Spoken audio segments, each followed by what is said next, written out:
Good evening everybody. I'm doctor ఏజార్కే, psychiatrist, Vijayawada. Alzheimer's dementia వ్యాధి లక్షణాలు ఎలా ఉంటాయి? చాలామంది అల్జీమర్స్ అంటుంటారు. దాని లక్షణాలు ఏంటి, ఎలా గుర్తించాలి? ఒక మనిషికి అల్జీమర్స్ వ్యాధి ఉందా లేదా ఎలా తెలుసుకోవాలి?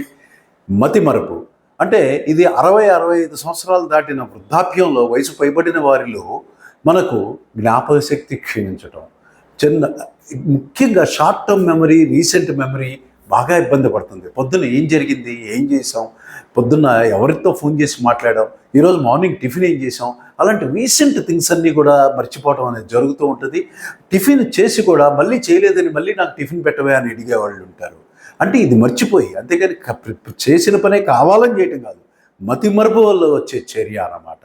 ఈ రకంగా మతిమరుపు, కన్ఫ్యూజను, పర్సివరేషను, మరి ఇంకా చూసుకుంటే ఓరియంటేషన్ కూడా ఇబ్బంది పడుతూ ఉంటుంది, జడ్జిమెంట్ తగ్గిపోతుంది.